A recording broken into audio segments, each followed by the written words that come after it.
अब नेक्स्ट हम लोग लेंजेस लॉ पढ़ेंगे। Lenz's law,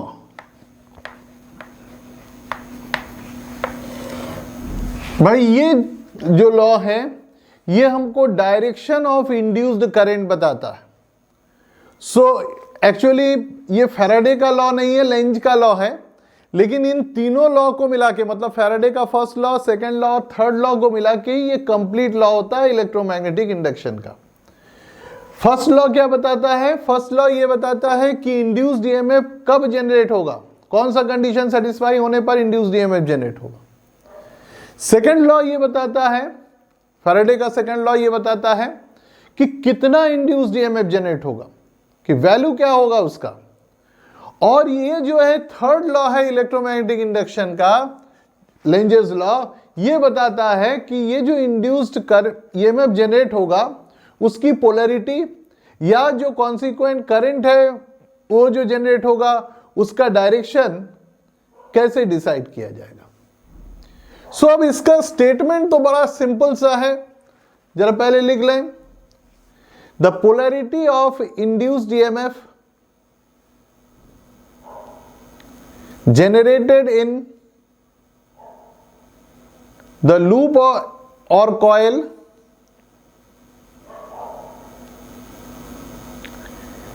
and the direction of induced current and the direction of induced current is such that it opposes the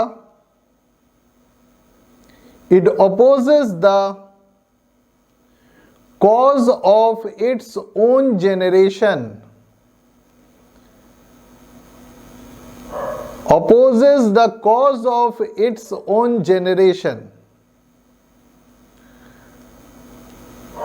अब देखो भाई, इसमें पहले इसको समझ लें, ये क्या बोल रहा है कि ये इंड्यूस्ड ईएमएफ जो कॉइल में जनरेट होगा उसकी पोलैरिटी, मतलब किधर पॉजिटिव किधर नेगेटिव होगा, या यूं कहें कि भाई उसमें करंट किधर फ्लो करेगा, क्लॉकवाइज फ्लो करेगा, एंटी क्लॉकवाइज फ्लो करेगा, किस तरह का करंट फ्लो करेगा, ये इस बात से डिसाइड होगा कि भाई करंट ऐसा होना चाहिए कि वो उसी बात का अपोज करे जिसकी वजह से जनरेट हुआ। अब वो जनरेट क्यों हुआ? फैराडे का फर्स्ट लॉ क्या बताता है? इंड्यूस्ड ईएमएफ क्यों जनरेट हुआ? Due to the change in flux. मतलब ये करंट का डायरेक्शन ऐसा होना चाहिए कि it should oppose the change in flux which has generated it. So आगे लिखिए, that is the direction of current is such that the direction of current is such that it opposes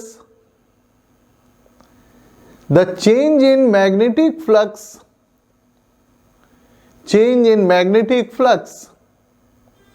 which caused its generation,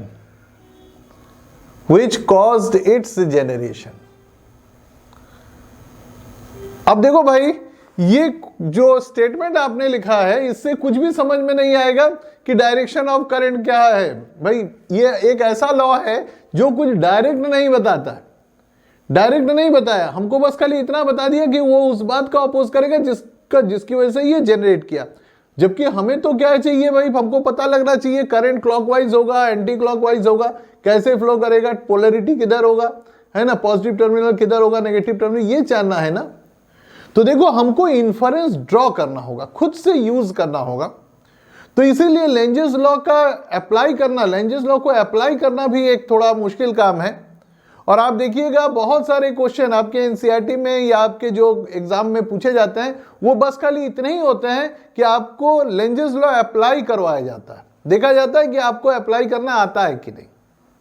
सो देखो कैसे इसको decide करेंगे। मैं सबसे पहले Faraday का जो फर्स्ट एक्सपेरिमेंट है उसी के बारे में बात करता हूं। देखो जी, उसमें मैंने ये बताया था कि फैराडे ने एक कॉइल लिया, है ना, ये एक कॉइल लिया, ठीक है, इस कॉइल के साथ एक गैल्वेनोमीटर जोड़ दिया था। ओके, ये गैल्वेनोमीटर जोड़ दिया, ये एक्सिस ऑफ द कॉइल हो गया, ठीक है। अब वो एक मैग्नेट लिया और इस मैग्नेट को उसने मूव किया टूवर्ड्स द कॉइल, ठीक है ना, ऐसे मूव किया। तो जो यहां मूव किया तो उसने देखा यहां इंड्यूस्ड ईएमएफ इसमें जनरेट हो गया। सो भाई पहले तो ये समझते हैं इंड्यूस्ड ईएमएफ जनरेट क्यों हुआ। भाई हमने लास्ट टाइम भी बताया था कि क्या है भाई, ये जो मैग्नेट है इसका जो मैग्नेटिक फील्ड यहां जनरेट हो रहा है वो इस डिस्टेंस पर डिपेंड कर रहा है, इन दोनों के बीच का डिस्टेंस पर। तो अगर मान लो थोड़ी देर के लिए मैं कहता हूं कि भाई ये डिस्टेंस जो है d के बराबर है, तो भाई इस फिगर में देखो d का वैल्यू घट रहा है। d का वैल्यू घटेगा तो यहां पर जो मैग्नेटिक फील्ड है b का वैल्यू क्या होगा, b का वैल्यू बढ़ेगा। क्यों? डिस्टेंस कम होगा तो मतलब आप मैग्नेट के पास जा रहे हैं, मैग्नेट के पास जा रहे हैं, स्ट्रेंथ ऑफ मैग्नेटिक फील्ड बढ़ेगा। मैग्नेटिक फील्ड बढ़ेगा तो फाई बी का वैल्यू क्या होगा, बढ़ेगा। क्यों? क्योंकि फाई बी किस पे डिपेंड करता है, मैग्नेटिक फील्ड, एरिया और एंगल। तो एरिया तो चेंज नहीं हो रहा है, लेकिन मैग्नेटिक फील्ड अगर बढ़ेगा तो फाई बी का वैल्यू बढ़ेगा। अब आया लेंजेस लॉ। देखो भाई कैसे ये अप्लाई करना है, बहुत ध्यान से सुनो भाई। यहां पर ये जो है मैग्नेटिक फील्ड का वैल्यू, ये मैग्नेटिक फील्ड का वैल्यू बढ़ रहा है जिसकी वजह से फ्लक्स बढ़ रहा है। कौन सा फ्लक्स बढ़ रहा है? यहां पर देखो इनवर्ड फ्लक्स बढ़ रहा है भाई। यहां पर इसका मैग्नेटिक फील्ड का डायरेक्शन कैसा है भाई, ऐसे ना, इनवर्ड फ्लक्स बढ़ रहा है।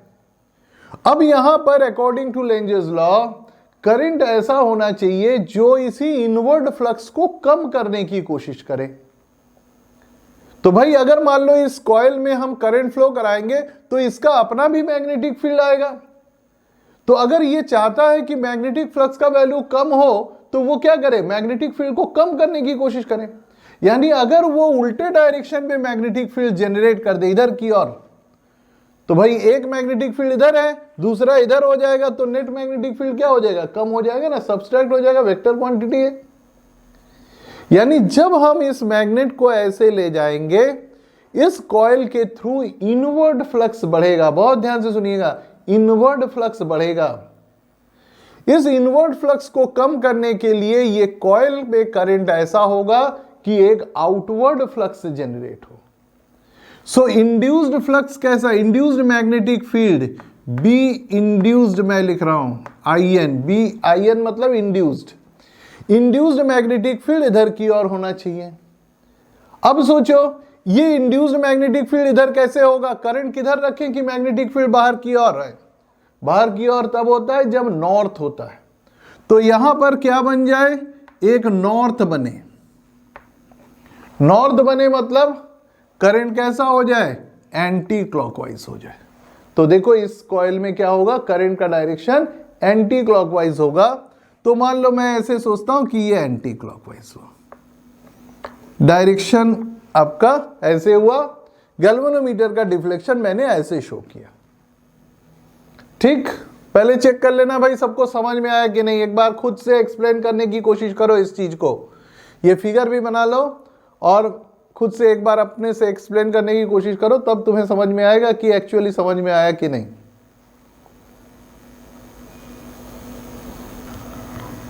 मुझे मालूम है ये टफ है, लेकिन ये आपको सीखना पड़ेगा और इसी पर आता भी है क्वेश्चन। आप देखिएगा, फिगर अलग से बना के यहां पर दिखा दे रहा हूं, इस फिगर को मैं खराब नहीं करूंगा, दिखा देता हूं। देखो भाई ऐसा है कि मान लो ये हमारा वो लूप है। अब कॉइल नहीं ले रहे हैं, लूप ले रहे हैं। बहुत ध्यान से सुनिएगा, लूप है ऐसे रखा हुआ है इस तरह से, ठीक। ये हमारा ये एक्सिस ऑफ द लूप है। मैंने मैग्नेट को इधर की ओर मूव किया, नॉर्थ, ये साउथ, ठीक, ऐसे मूव कर रहे हैं। जरा ध्यान से देखो भाई, नॉर्थ को ऐसे मूव कर रहे हैं। यहां पर क्या होगा, जैसे जैसे हम पास जा रहे हैं magnetic field generated by this magnet क्या होगा, इंक्रीज करेगा। इस मैग्नेट का मैग्नेटिक फील्ड किधर की ओर है, अंदर की ओर। क्यों भाई, ये नॉर्थ है ना, तो नॉर्थ का मैग्नेटिक फील्ड किधर होगा, अवे फ्रॉम इट। सो ये मैग्नेटिक फील्ड इधर की ओर है। ये किसका मैग्नेटिक फील्ड है, ये इस मैग्नेट का मैग्नेटिक फील्ड है। अब इस मैग्नेटिक फील्ड की वजह से यहां पर फ्लक्स का वैल्यू बढ़ रहा है। इंड्यूस्ड करंट क्या चाहेगा कि ये फ्लक्स का वैल्यू बढ़ने ना पाए, यानी वो चाहेगा मैग्नेटिक फ्लक्स का वैल्यू को कम करना। तो भाई मैग्नेटिक फ्लक्स में होता क्या है, फाई इक्वल टू होता है बी ए कॉस थीटा। सो ए और कॉस थीटा तो चेंज हो नहीं सकता, तो डायरेक्शन हमने फिक्स किया हुआ है।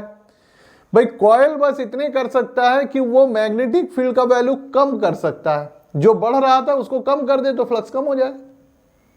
सो वो ऐसा करता है कि भाई वो कोशिश करता है कि मैग्नेटिक फील्ड का वैल्यू कम रहे। तो कैसे करेगा भाई, देखो इस यहां पर अगर कॉइल ऐसे है रखा हुआ है देखिए, और मैग्नेट को ऐसे ले जा रहे हैं, तो कॉइल पर मैग्नेटिक फ्लक्स कैसा है, इनवर्ड फ्लक्स है। देखिए ध्यान से, इनवर्ड है ना, ऐसे कॉइल मान लीजिए मेरे इस हाथ की वजह से है और ये मैग्नेटिक फील्ड को लेके गए, तो ये कैसा फ्लक्स है, इनवर्ड फ्लक्स है।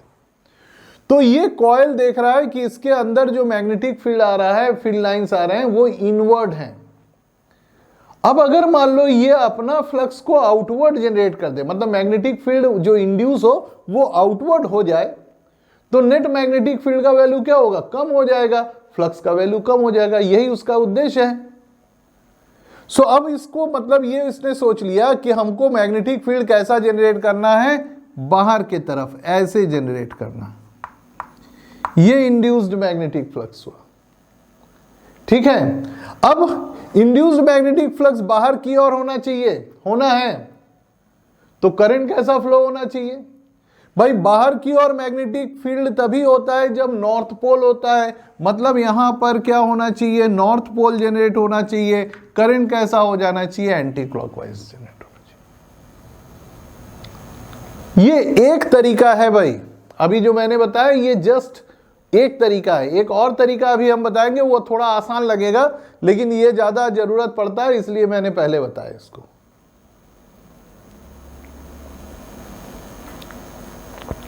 आपको ये देखना होता है कि इनवर्ड फ्लक्स, यहां पर जो फ्लक्स ओरिजिनली था वो इनवर्ड है या आउटवर्ड है, और वो बढ़ रहा है या घट रहा है। तो इनवर्ड फ्लक्स यहां चूंकि बढ़ रहा है, तो ये चाहेगा इसका फ्लक्स किधर हो, आउटवर्ड हो। आउटवर्ड फ्लक्स का मतलब कैसा है, नॉर्थ पोल। नॉर्थ पोल मतलब एंटी क्लॉकवाइज।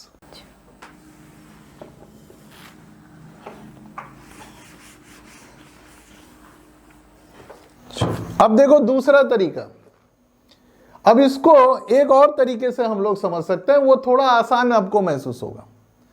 कि देखो भाई, मैं यही फिगर यहां बनाता हूं कि भाई ये मान लो ये मेरा कॉइल है, ये कॉइल है, ठीक है, और मैं मैग्नेट को ऐसे मूव कर रहा हूं इधर की, और नॉर्थ पोल यहां है, साउथ पोल यहां है। अब देखो आराम से समझ में आ जाएगा, ये आसान तरीका है समझने का, लेकिन मेथड आपको दोनों सीखना है। देखो भाई, ये नॉर्थ पोल को हम पास ले जा रहे हैं। ये कॉइल चाहता है कि भाई यहां पर जिसके इसमें इंड्यूस्ड ईएमएफ जनरेट होगा, फ्लक्स चेंज होगा, इंड्यूस्ड ईएमएफ जनरेट होगा। अब वो इंड्यूस्ड ईएमएफ का जो करंट होगा वो चाहेगा कि जिसकी वजह से मैं जनरेट हुआ हूं वो ना रहे, ना होने पाए। तो भाई ये जनरेट क्यों हुआ, मेरे मैग्नेट को मूव करने की वजह से ना। तो ये करंट ऐसा चाहेगा कि ये नॉर्थ पोल उसके पास ना आने पाए, यानी नॉर्थ पोल को वो क्या करेगा, रिपेल करेगा। तो अब देखो, ये कॉइल अगर चाहता है नॉर्थ पोल को रिपेल करना, तो यहां पर उसको करंट को ऐसे फ्लो कराना होगा कि यहां क्या बन जाए, नॉर्थ पोल बन जाए, ठीक है ना। यानी करंट कैसा हो जाए, एंटी क्लॉकवाइज हो जाए। यही चीज मैंने यहां बताया था, यहां फ्लक्स के टर्म्स में बताया था, यहां मोशन ऑफ मैग्नेट के टर्म्स में बताया है। दोनों एक ही चीज, ठीक है। बताने का तरीका अलग है, सोचने का तरीका अलग है। सो यहां मैं क्या सोचा, फिर से बता रहा हूं भाई, जब हम इस मैग्नेट को मूव करते हैं, यहां फ्लक्स चेंज होता है, इंड्यूस्ड ईएमएफ जनरेट होता है, करंट जनरेट होता है। लेकिन करंट यहां जो जनरेट होगा वो चाहेगा कि जिसकी वजह से मैं जनरेट हो रहा हूं वो ना होने पाए, मतलब ये मैग्नेट हमारे पास ना आने पाए। मैग्नेट का कौन सा पोल आ रहा है, नॉर्थ पोल। तो नॉर्थ पोल ना आने पाए इसके पास, तो क्या यहां क्या करना पड़ेगा, नॉर्थ पोल बनाना पड़ेगा। तभी ना रिपल्शन होगा। सो यहां नॉर्थ पोल बनेगा। नॉर्थ पोल मतलब कैसा करंट होगा? Anti clockwise. ठीक। सो ये दोनों एक ही चीज है, बस बताने का तरीका अलग है। अब चलो एक और चीज समझते हैं। अब मान लो मैंने इसको ऐसे सोचा कि भाई ये अब मेरा कॉइल है और ये गैल्वेनोमीटर लगा हुआ है, ये एक्सिस ऑफ द कॉइल है। अब की बार मैं यहां पर नॉर्थ, ये साउथ है, और इस बार मैग्नेट को मैं ऐसे मूव कर रहा हूं। जरा खुद से एक्सप्लेन करने की कोशिश करो कि इस बार यहां पर कौन सा पोल जनरेट होगा और करंट का डायरेक्शन क्या होगा। तो आपको समझ में आएगा कितना आपको मतलब आ रहा है। सो यहां पर देखो मैग्नेट को दूर ले जा रहे हैं, यहां करंट का डायरेक्शन क्या होना चाहिए? लिखिए, आंसर लिखिए जल्दी। इस बार होना चाहिए साउथ पोल होना चाहिए, क्लॉकवाइज होना चाहिए ना। क्यों भाई? क्योंकि जब हम इस बार इसको लेके जाएंगे तो ये करंट, यहां का करंट ये चाहेगा कि अब ये इधर दूर ना जाने पाए। दूर ना जाने पाए मतलब वो चाहेगा कि इसको खींचा जाए। तो अगर ये इसको अट्रैक्ट करना चाहता है तो यहां पर वो साउथ पोल जनरेट करना चाहेगा। साउथ पोल मतलब कैसा करंट होना चाहिए? क्लॉकवाइज करंट होना चाहिए। क्लॉकवाइज करंट होना चाहिए मतलब यहां पर करंट ऐसे होना चाहिए, ये डायरेक्शन होना चाहिए गैल्वेनोमीटर में। सो देखो इसी को फैराडे ने ऑब्जर्व किया था कि अगर मान लो मैग्नेट को हम उल्टे डायरेक्शन में मूव करें, ऑपोजिट डायरेक्शन में मूव करें, तो करंट क्या हो जाता है? ऑपोजिट हो जाता है। सो ये लेंजेस लॉ से हम लोग तुरंत प्रूव कर लेते हैं। अब एक बात और, ये जो माइनस साइन हम लोग यहां इंट्रोड्यूस किए थे, अब शायद तुम्हें समझ में आ रहा होगा कि क्या है भाई। ये माइनस साइन क्या बता रहा है कि जिस वजह से ये इंड्यूस्ड ईएमएफ जनरेट हुआ है उसी का ये अपोज करता है। ये अपोजिंग साइन, ये जो अपोजिंग नेचर है, इसको शो कर रहा है। समझ रहे हैं? सो ये हो गया आपका लेंजेस लॉ को कैसे अप्लाई करना है। अब इस पर एक एग्जांपल मैं कर देता हूं, आप मतलब एक एग्जांपल करता हूं, देखा जाए आप कितना ग्रास्प कर पाते हैं, कितने अच्छी तरह इसको बता पाते हैं। चलो जी देखते हैं। देखो भाई क्वेश्चन ये है, आप देखिएगा ये किसी साल आया हुआ है क्वेश्चन। क्या है? एक करंट कैरिंग वायर है, स्ट्रेट वायर है, करंट कैरिंग स्ट्रेट वायर है। इसके बगल में एक सर्कुलर लूप रखा हुआ है सेम प्लेन में। इसमें करंट आई फ्लो कर रहा है। यह भी एक कंडक्टिंग वायर का लूप है। अब यह कहा जा रहा है कि ये जो लूप है इसमें डायरेक्शन ऑफ इंड्यूस्ड करंट बताइए, जबकि क्या हो, यहां करंट का वैल्यू पहली बार बढ़ाया जाए, दूसरी बार करंट का वैल्यू कम किया जाए। सो ये हमारा क्वेश्चन है। दोनों का आंसर जरा खुद से लिखो, जल्दी जल्दी खुद से समझने की कोशिश करो। देखो भाई मैं इसको फिर एक्सप्लेन कर देता हूं। देखो क्या है कि इसको ऐसे सोचना है कि भाई ये वायर है, करंट कैरिंग वायर है, ये अपना मैग्नेटिक फील्ड जनरेट करेगा।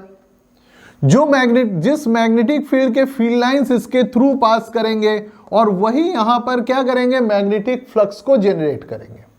तो सबसे पहले तो ये डायरेक्शन ऑफ मैग्नेटिक फील्ड क्या होगा भाई, हम राइट हैंड थंब रूल लगाते हैं तो मैग्नेटिक फील्ड का डायरेक्शन किधर हुआ, इनवर्ड हुआ। यहां पर मैग्नेटिक फील्ड इनवर्ड है, मैग्नेटिक फ्लक्स हमारा कैसा है, इनवर्ड फ्लक्स है। ठीक है भाई, ये बी का डायरेक्शन हो गया, बी इनवर्ड है। ठीक है, अच्छा अब इसके बाद अब हमको मालूम है भाई B is directly proportional to I, यानी अगर I का वैल्यू बढ़ाएंगे तो B बढ़ेगा, I का वैल्यू घटाएंगे तो B घटेगा। दूसरी बात फाई का वैल्यू क्या होता है भाई, B इंटू A। ठीक है, और यहां पर cos 0 डिग्री हो जाएगा। सो यानी भाई यहां पर एक बात चीज ये जरा ध्यान दो, phi is directly proportional to B, यानी phi is directly proportional to I है ना जी, जरा ध्यान से देखना। भाई इस इक्वेशन से phi is directly proportional to b और ऊपर वाले इक्वेशन से phi is directly proportional to i, दोनों को एक साथ करोगे तो phi is directly proportional to i आ रहा है। अब इसे समझते हैं। कुछ लोगों ने आंसर लिखा है, मैं अभी बात करता हूं, पहले बता रहा हूं उसके बाद देखता हूं। अब देखो भाई, पहले वाले केस में बहुत ध्यान से देखना, अगर मैं i का वैल्यू बढ़ाता हूं, i का वैल्यू बढ़ाता हूं तो phi, कौन सा phi है भाई? इनवर्ड फ्लक्स का वैल्यू क्या होगा? बढ़ेगा। अब ये यहां पर कॉइल में इनवर्ड फ्लक्स बढ़ रहा है तो इंड्यूस्ड करंट चाहेगा इनवर्ड फ्लक्स ना बढ़ नहीं पाए, तो वो अपना फ्लक्स किधर जनरेट करेगा? आउटवर्ड फ्लक्स जनरेट करेगा। तो फिर हमारा इंड्यूस्ड फ्लक्स कैसा होगा? Induced flux is outward. ठीक है भाई, ऐसा क्यों हुआ? क्योंकि इनवर्ड फ्लक्स बढ़ रहा था। लेंजेस लॉ के अकॉर्डिंग करंट चाहेगा कि इनवर्ड फ्लक्स ना बढ़ने पाए, यानी अपना फ्लक्स बाहर रखेगा, बाहर की ओर। आउटवर्ड फ्लक्स कब होता है? जब यहां पर नॉर्थ पोल बनता है, यानी नॉर्थ पोल मतलब करंट कैसा हुआ? Anti clockwise. सो करंट कैसा हुआ? Current is anti clockwise.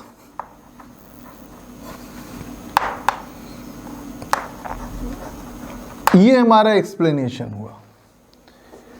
अब सेकंड वाले का, सेकंड वाले में देखो भाई, सेकंड वाले में i का वैल्यू हम कम करने वाले हैं, डिक्रीज कर रहे हैं। सो i का वैल्यू डिक्रीज करेंगे तो सेम लॉजिक भाई, डायरेक्शन भाई देखो, i का डायरेक्शन तो चेंज कर नहीं रहे हैं, तो फ्लक्स तो इनवर्ड ही रहेगा, लेकिन इस बार इनवर्ड फ्लक्स घटेगा। सो इस बार phi इनवर्ड तो होगा, इनवर्ड फ्लक्स ही रहेगा, लेकिन इस बार वो घटेगा। यानी इंड्यूस्ड फ्लक्स इस बार कैसा होगा भाई? यहां पर करंट ये चाहेगा इनवर्ड फ्लक्स न घटे, यानी वो अपना भी फ्लक्स इनवर्ड ही रखेगा। तो इनवर्ड फ्लक्स कैसा हुआ? ये आपका इंड्यूस्ड फ्लक्स,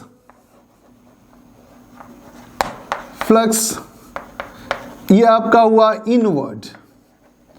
अब इनवर्ड फ्लक्स कब होता है? मैग्नेटिक फील्ड इनवर्ड कब होता है? जब साउथ पोल होता है। तो साउथ पोल मतलब कैसा हुआ? Current is clockwise,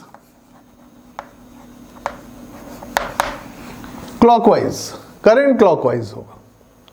so answer आपको बस इतना ही लिखना था कि फर्स्ट केस में जब करंट बढ़ता है तो करंट है यहां पर इस वायर में करंट बढ़ता है तो इंड्यूस्ड करंट कैसा होगा? एंटी क्लॉकवाइज, और दूसरी बार में ये कैसा होगा? क्लॉकवाइज। मैंने लिख दिया, ठीक है। अब देखो भाई, हम लोग लेंजेस लॉ जो पढ़ रहे थे उसको थोड़ा और डिस्कस करना है, क्योंकि हमको ये भी समझना है कि ये ऐसा अजीब सा लॉ कि भाई जिसकी वजह से वो इंड्यूस्ड ईएमएफ जनरेट हो रहा है और उसी का वो अपोज कर रहा है, ऐसा क्यों होता है?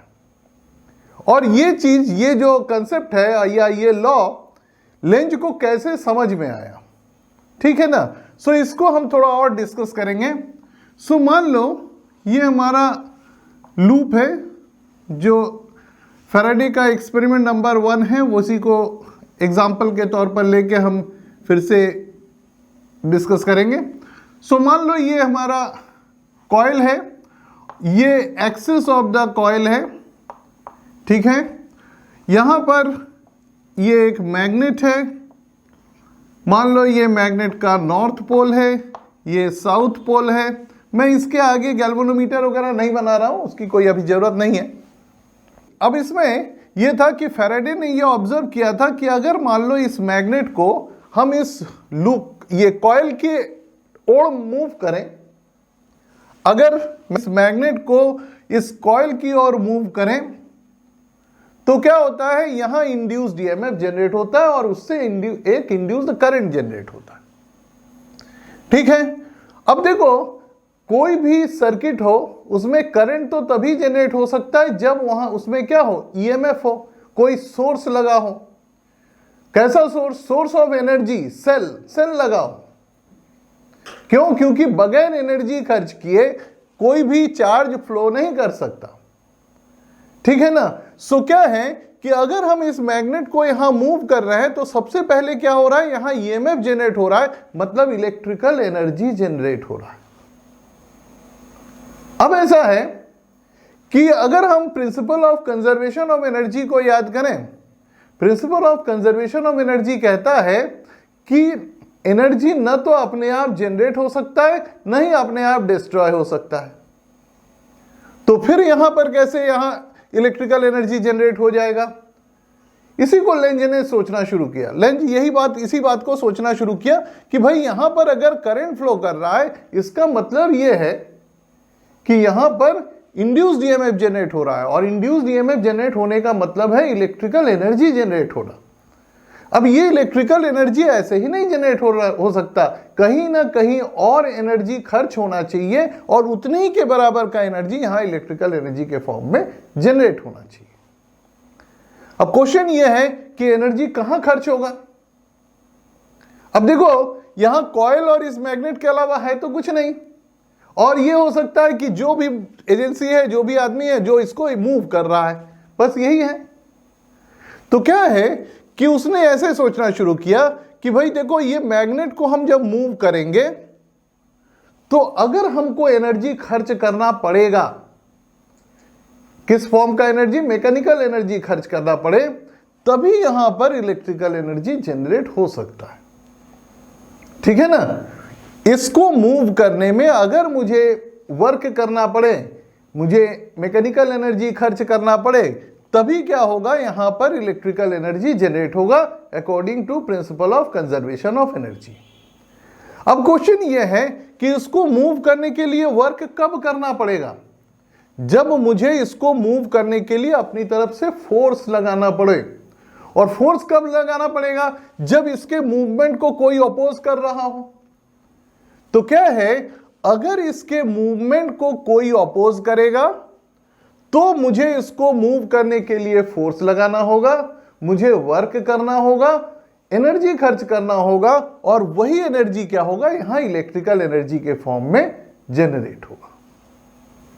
मतलब यह हुआ कि अगर यहां एनर्जी जनरेट होना है तो जरूरी यह है कि इसका मोशन में अपोजिशन होना चाहिए।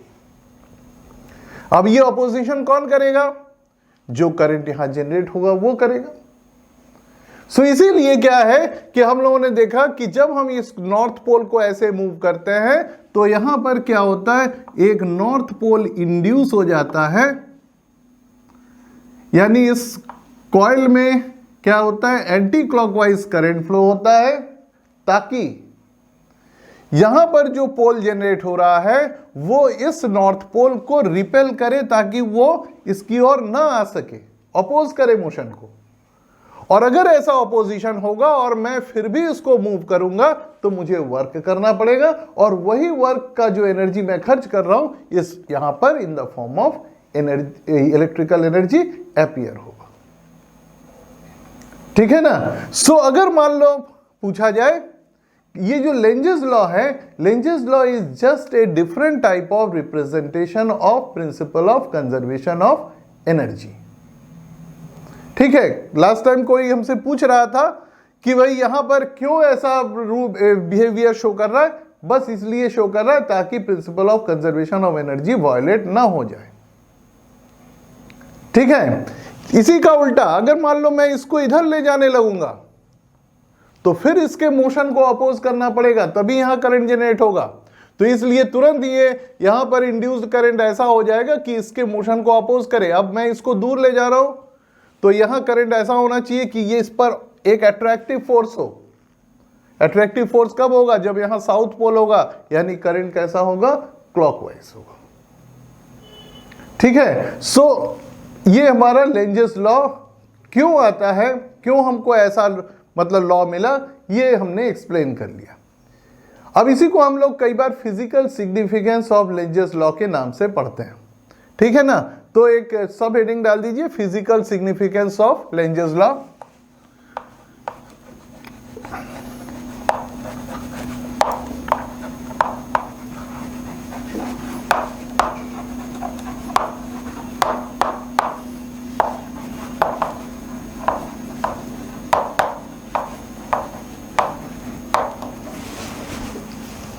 अब इसमें थोड़ा लिखिए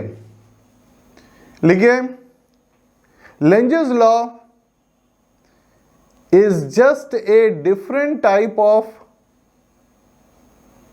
Lenge's law is just a different type of representation of principle of conservation of energy. Different type of representation of principle of conservation of energy. हाँ जी, किसी ने ये लिखा हुआ है if we put the magnet inside the coil what happens. देखो put का मतलब थोड़ा क्लियर कर लेते हैं कि अगर आप इसको पकड़ बस खाली अंदर ऐसे डाल दिए और रोके हुए हैं, मूव नहीं कर रहे हैं, तो देखो इसके थ्रू फ्लक्स चेंज नहीं हो रहा है। भाई मोशन होगा तभी ना, अगर इसको पास ले आएंगे या दूर ले जाएंगे तभी फ्लक्स चेंज होगा। क्यों?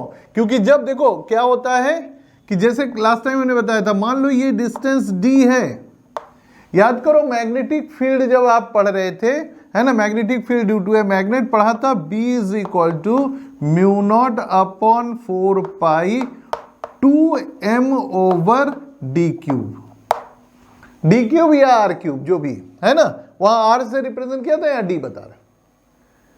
सो क्या है, जब हम इसको पास ले जाएंगे तो क्या होगा भाई, d का वैल्यू घटेगा, b का वैल्यू क्या होगा, बढ़ेगा, यानी फ्लक्स फाई b का वैल्यू बढ़ेगा। ठीक, मतलब चेंज होगा, बढ़ेगा मतलब चेंज होगा। तो according to first law induced EMF generate होगा।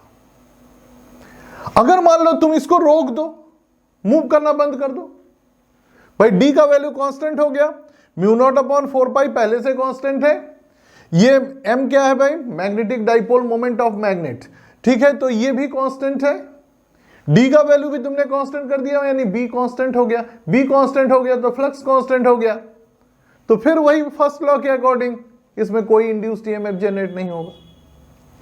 अगर मान लो इसको अंदर ले जाके फिर रोक देते हो तुम, कोई फर्क नहीं पड़ेगा, फ्लक्स नहीं चेंज हो रहा है। लेकिन वही अगर दूर ले जाने लगोगे तो जस्ट इसका उल्टा हो जाएगा, d का वैल्यू इस बार बढ़ने लगेगा, b का वैल्यू घटने लगेगा, फ्लक्स घटने लगेगा, फिर इंड्यूस्ड ईएमएफ जनरेट होगा। बस इतना ही आपको सोचना है कि भाई क्या है कि कॉइल या लूप के थ्रू फ्लक्स का वैल्यू चेंज हो रहा है या नहीं हो रहा है। अगर चेंज हो रहा है तो इंड्यूस्ड ईएमएफ जनरेट होगा, नहीं हो रहा है चेंज तो इंड्यूस्ड ईएमएफ नहीं जनरेट होगा। हाँ, एक क्वेश्चन है जो कि अभी बाद में हम लोग थोड़ा डिस्कस करेंगे, और थोड़ा सा आप हैबिचुएटेड हो जाइए, थोड़ा और सीख लीजिए उसके बाद, कि उसमें एक बहुत अच्छा क्वेश्चन है, एक देखिएगा कुछ किताबों में दिया हुआ है और शायद किसी साल पूछा भी गया था। एक मैग्नेट को एक कॉइल के ऊपर से गिरा देते हैं ऐसे, तो उसका फ्लक्स का वैल्यू कैसे चेंज होगा, ये आगे हम लोग समझेंगे, थोड़ा और सीख लें उसके बाद, अभी नहीं, इतनी जल्दी भी नहीं, अभी आप समझ नहीं पाएंगे। अच्छा जी, अब चलो थोड़ा प्रैक्टिस और कर लेते हैं, उसके बाद कुछ और अच्छे क्वेश्चन करेंगे। भाई मान लो हमारे पास एक लूप है, चलो आपको थोड़ा फास्ट मैं कुछ क्वेश्चन आपको दे रहा हूं, आप तो बहुत तेजी से बताना है कि ये जो है इसमें जो मैग्नेटिक इंड्यूस्ड करंट जनरेट होगा वो क्लॉकवाइज होगा या एंटी क्लॉकवाइज होगा। अपना अपना आंसर सब लोग लिखिएगा जल्दी जल्दी। मान लो आपको ये दिया हुआ है, ऐसे फिगर दिया हुआ है और साथ में कहा जा रहा है b का वैल्यू बढ़ा रहे हैं, इसमें क्लॉकवाइज होगा या एंटी क्लॉकवाइज होगा, ये बताओ। दूसरा,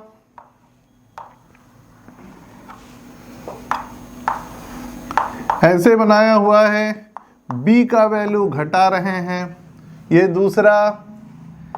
तीसरा, ये भाई देखो, मान लो ये आपका लूप है, कुछ ऐसा किया कि लूप का साइज हमने बढ़ा दिया, ठीक है ना, पहले कुछ ऐसा किया, मतलब ये कुछ रबर टाइप की चीज है जो कि बढ़ा दिया, तो ये यहां से बढ़ के यहां चला गया, मतलब ये आपका शुरू वाला छोटा वाला इनिशियल है, बड़ा वाला फाइनल है। मैग्नेटिक फील्ड ऐसे है, आपको बताना है, और मैग्नेटिक फील्ड को चेंज नहीं कर रहे हैं, बी का वैल्यू इस बार क्या है, कांस्टेंट है।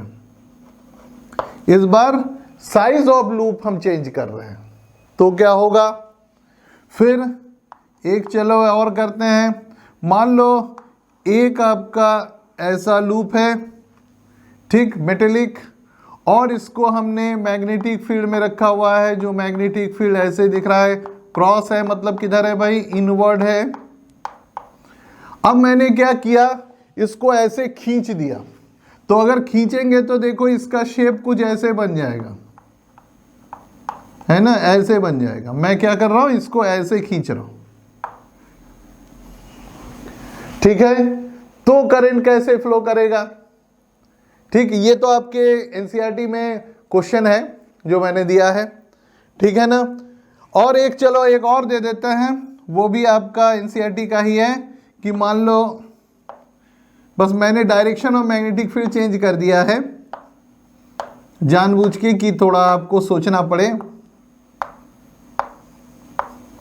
क्या है भाई, एक वायर है जो ऐसे टेढ़ा मेढ़ा रखा हुआ है, और मैंने इसको हर तरफ से ऐसे खींच दिया, मतलब ऐसे इस पर फोर्स लगाया कि it is taking the shape of a circle.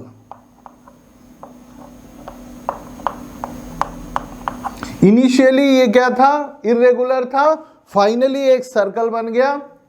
इस केस में मैग्नेटिक फील्ड डॉट से डिनोट हो रहा है। यहां पर आपका डायरेक्शन ऑफ इंड्यूस्ड करंट क्या होगा। ये 5 क्वेश्चन है, पांचों का आंसर सब लोग लिखिए फटाफट, जल्दी जल्दी, नंबर 1 नंबर 2 करके।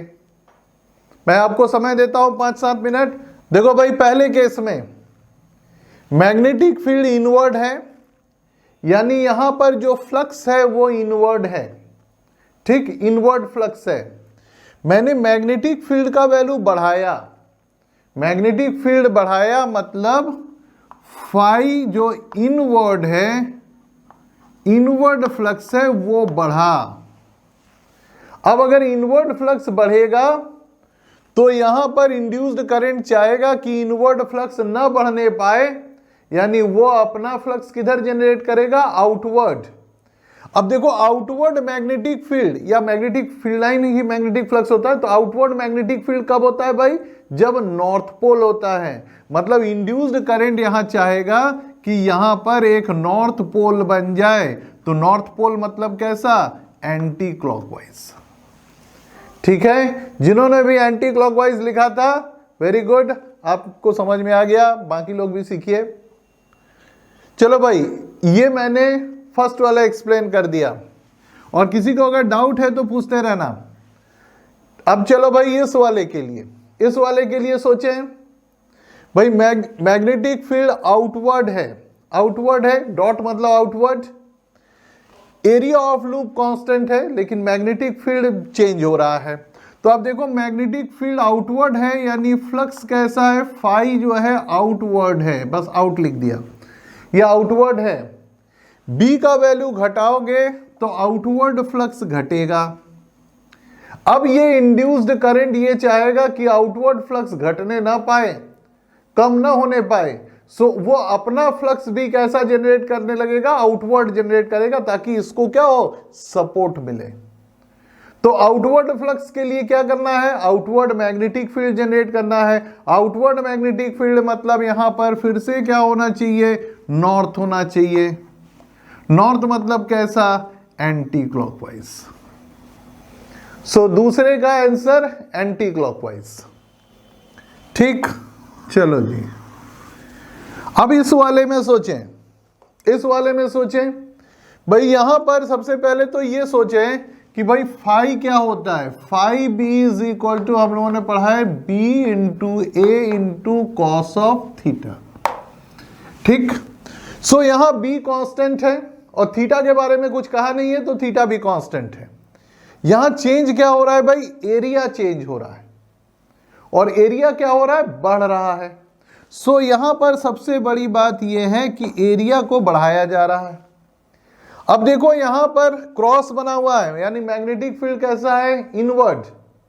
मैग्नेटिक फील्ड अगर इनवर्ड है तो क्या होगा भाई, फ्लक्स कैसा जनरेट हो रहा है, इनवर्ड। तो मैं लिख देता हूं फाई ये इनवर्ड जनरेट हो रहा है और एरिया बढ़ाने से इनवर्ड फ्लक्स क्या हो रहा है, बढ़ रहा है भाई। तो अगर इनवर्ड फ्लक्स बढ़ रहा है तो यहां पर इंड्यूस्ड करंट चाहेगा कि इनवर्ड फ्लक्स बढ़ने ना पाए, यानी अपना इंड्यूस्ड फ्लक्स जो होगा वो किधर रखेगा, आउटवर्ड रखेगा। क्योंकि भाई इनवर्ड बढ़ रहा है तो अगर वो अपना वाला आउटवर्ड डालेगा तब ना इनवर्ड कम होगा, तो वो अपना फ्लक्स आउटवर्ड बनाएगा। आउटवर्ड बनाएगा तो फिर से मतलब आउटवर्ड मैग्नेटिक फील्ड यानी नॉर्थ पोल। नॉर्थ पोल मतलब कैसा, करंट हुआ एंटी क्लॉकवाइज। ठीक है भाई, यहां तक एक बात चेक कर लो। थर्ड वाले में हाँ मैग्नेटिक फील्ड कांस्टेंट है सर। हाँ, तो फ्लक्स तो चेंज नहीं हो रहा है सर। क्यों? अरे एरिया चेंज हो गया ना इस बार। पहले ये एरिया था, बाद में ये देखो एरिया एरो बना के आपको बताया था मैंने कि पहले छोटा एरिया था, बाद में क्या हुआ, बड़ा हो गया। मैंने कहा था ये कुछ रबर जैसी चीज है जिसको क्या कर रहे हैं हम, खींच के क्या कर दे रहे हैं, बढ़ा दे रहे हैं। देखो यहां लिखा है एरिया को बढ़ाया तब भी तो फ्लक्स चेंज हुआ। आपको बस खाली किसके टर्म्स में सोचना है भाई, फ्लक्स के टर्म्स में, मैग्नेटिक फील्ड के टर्म्स में नहीं। यही तो गलती हो जा रहा है तुमसे। मैग्नेटिक फील्ड को सोचना ही नहीं है, हमें फ्लक्स सोचना है। अब देखो भाई यहां पर ये वाला फोर्थ वाले के लिए याद करो, यहां पर एक कंसेप्ट है कि अगर पेरीमीटर कांस्टेंट है, मतलब फॉर ए गिवन पेरीमीटर, मान लो हमने कह दिया कि कांस्टेंट पेरीमीटर के स्ट्रक्चर बनाने हैं, तो आप क्या बना सकते हैं, कोई भी क्लोज स्ट्रक्चर बना सकते हैं। ट्रायंगल बना सकते हैं, रेक्टेंगल बना सकते हैं, स्क्वायर बना सकते हैं, फिर सर्कल बना सकते हैं, इलिप्स बना सकते हैं, बहुत सारी चीजें बना सकते हैं। बस खाली क्या होना चाहिए, पेरीमीटर कांस्टेंट होना चाहिए। तो अगर हम बहुत सारे ऐसे ही क्लोज्ड स्ट्रक्चर्स बनाएं और जिनका पेरीमीटर कांस्टेंट हो, मतलब सेम हो, तो circle is enclosing the maximum area. अब जरा इस पे ध्यान दो। शुरू में यहां पर सर्कल था, बाद में क्या किया गया, इसको ऐसे खींच दिया गया ताकि इसका शेप कुछ ऐसे हो गया।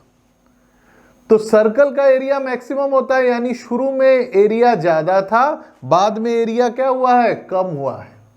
तो यहां पर केस कौन सा हो गया, एरिया कम होने वाला, यानी यहां के जैसा। मैं यही नहीं कह रहा हूं, यहां जैसा।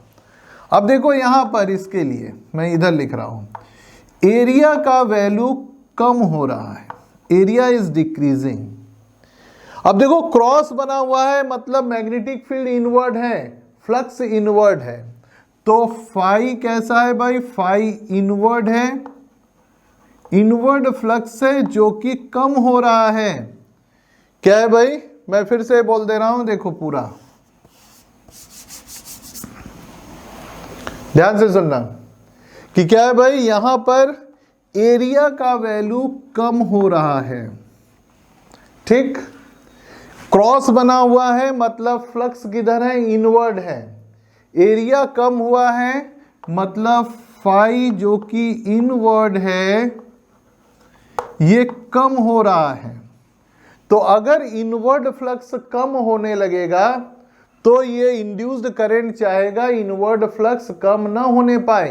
तो इनवर्ड फ्लक्स कम नहीं होने पाए, यानी वो अपना फ्लक्स कैसा जनरेट करेगा, सपोर्ट में, यानी इनवर्ड फ्लक्स जनरेट करेगा। तो इनवर्ड फ्लक्स कब होता है भाई, साउथ पोल जब होता है। साउथ पोल यानी करंट कैसा हो, क्लॉकवाइज हो। सो इसका आंसर हुआ क्लॉकवाइज। ठीक है, एनसीईआरटी में ये फिगर जस्ट उल्टा है, मैंने जानबूझ के बदल दिया। आप देखिएगा एनसीईआरटी में डॉट बना हुआ है, इसीलिए एनसीईआरटी का एग्जाम आंसर आएगा एंटी क्लॉकवाइज। ठीक है ना, मैंने जानबूझ के बदल दिया था। चलो भाई ये फिगर देखो, इस वाले फिगर में शुरू में ये वायर कुछ टेढ़ा मेढ़ा है, बाद में सर्कल बन रहा है। तो सर्कल का एरिया मैक्सिमम होता है, यानी बाद में एरिया क्या हुआ, बढ़ा, यानी इस बार एरिया क्या है भाई, बढ़ रहा है। एरिया बढ़ रहा है, जरा ध्यान दो। मैग्नेटिक फील्ड डॉट से रिप्रेजेंट हो रहा है, मतलब इस बार फ्लक्स किधर है, आउटवर्ड है। तो यानी एरिया अगर हम बढ़ा रहे हैं तो आउटवर्ड फ्लक्स बढ़ रहा है, फाई आउटवर्ड क्या हो रहा है, बढ़ रहा है। अब इंड्यूस्ड करंट चाहेगा आउटवर्ड फ्लक्स ना बढ़ने पाए, यानी अपना फ्लक्स किधर रखेगा, इनवर्ड। इनवर्ड रखने के लिए मैग्नेटिक फील्ड किधर होना चाहिए, इनवर्ड होना चाहिए, साउथ पोल होना चाहिए, यानी यहां पर क्लॉकवाइज होना चाहिए। इस फिगर में करंट कैसा होना चाहिए, क्लॉकवाइज होना चाहिए। आप देखिएगा एनसीईआरटी में जस्ट इसका उल्टा दिया है, यहां क्रॉस दिया हुआ है डॉट के जगह पे, इसलिए उन्होंने ऐसा बताया हुआ एंटी क्लॉकवाइज। चेक करना जाके, खुद से मिलाना। यहां तक समझ में आया, देखो चेक करो।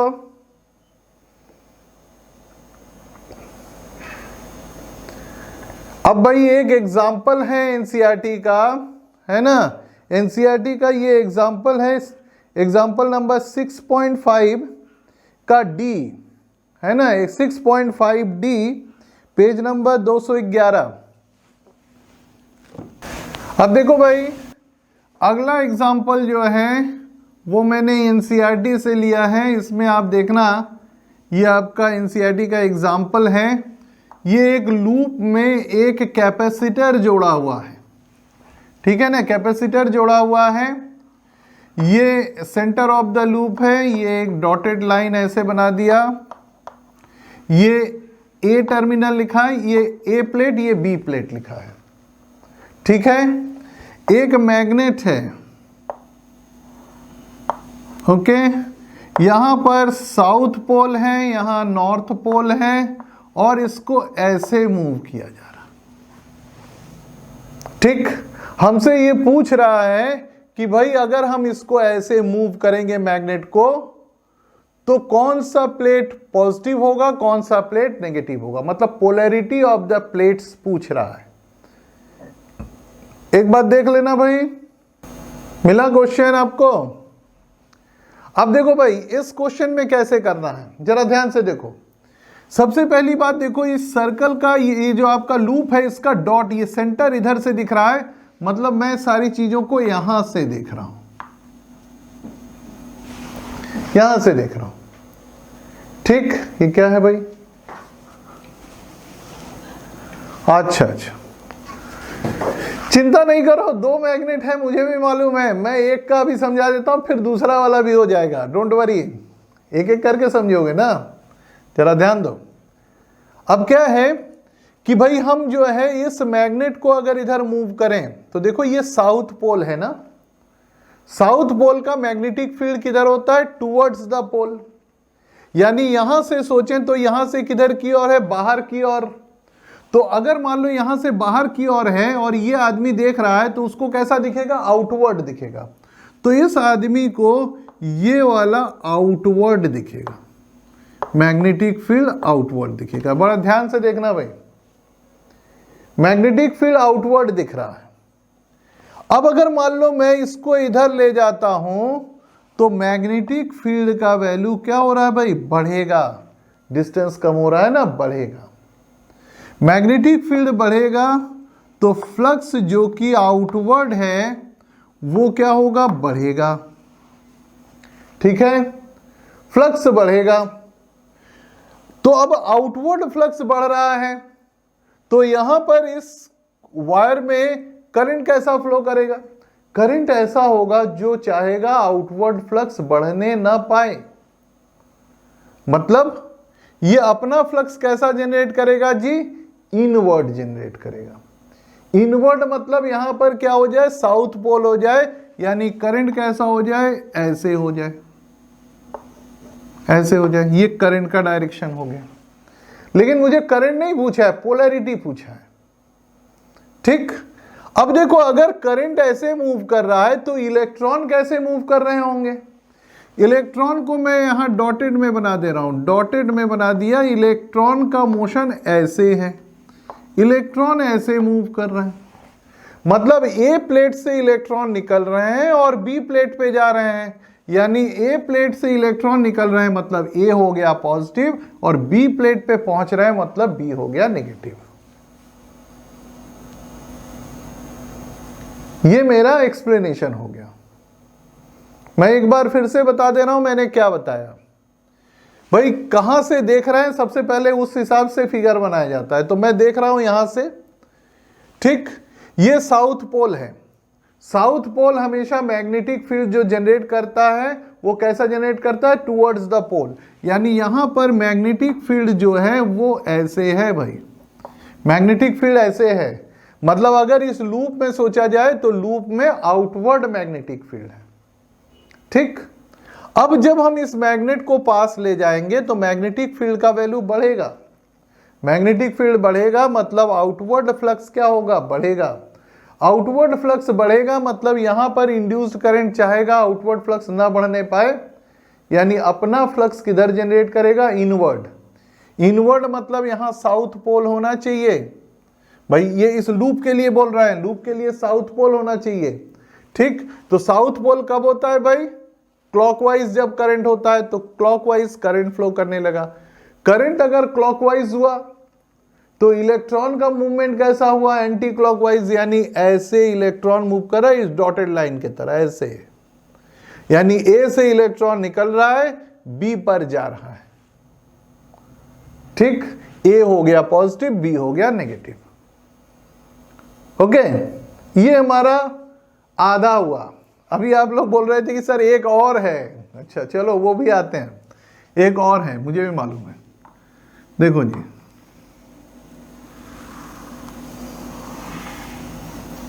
अब चलो इसको फिर से एक्सप्लेन करते हैं। देखो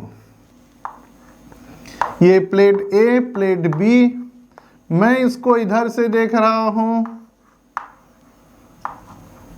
ठीक। इस बार ये मेरा मैग्नेट है जिसका नॉर्थ पोल यहां, साउथ पोल यहां, ऐसे है। मैग्नेट को ऐसे मूव किया जा रहा है, ठीक है भाई, ये फिगर है हमारा। अब की बार जरा सोचो भाई, यहां पर नॉर्थ पोल है, मैग्नेट का अगर मैग्नेटिक फील्ड यहां कहें तो भाई मैग्नेट का मैग्नेटिक फील्ड तो इधर होगा भाई, मैग्नेट का मैग्नेटिक फील्ड इधर। यानी ये लूप ऐसे है तो इसमें से इधर करोगे तो यहां से ये बाहर निकलता दिखेगा, यानी फिर से मैग्नेटिक फील्ड क्या बना, ऐसे आउटवर्ड। मैग्नेटिक फील्ड फिर इस आदमी को कैसा दिखेगा, आउटवर्ड दिखेगा। अब चलो फिर वही बात, सेम चीज है। मैग्नेट, अब हम इसको इधर ले जाएं, मैग्नेट को पास ले जाएं, मैग्नेटिक फील्ड बढ़ेगा, आउटवर्ड फ्लक्स बढ़ेगा, इंड्यूस्ड करंट चाहेगा आउटवर्ड फ्लक्स का वैल्यू न बढ़ने पाए, साउथ पोल जनरेट होगा, मतलब क्लॉकवाइज करंट जनरेट होगा। फिर से वही सेम आंसर, इलेक्ट्रॉन ऐसे मूव करेंगे, ठीक है। इलेक्ट्रॉन ए से निकल रहे हैं, ए पॉजिटिव, बी नेगेटिव। सो उसने दो फिगर, एक फिगर में ही दो दो मैग्नेट दिया है, लेकिन ऐसा चालाकी किया है कि उसमें दोनों का आंसर सेम आए, इसीलिए उसने ऐसा दिया हुआ है। तुम चाहे इस वाले से निकालो चाहे इस वाले से निकालो, तुम्हारा आंसर सेम आएगा। ये समझ में आया भाई, ये थोड़ा टफ वाला है। देखो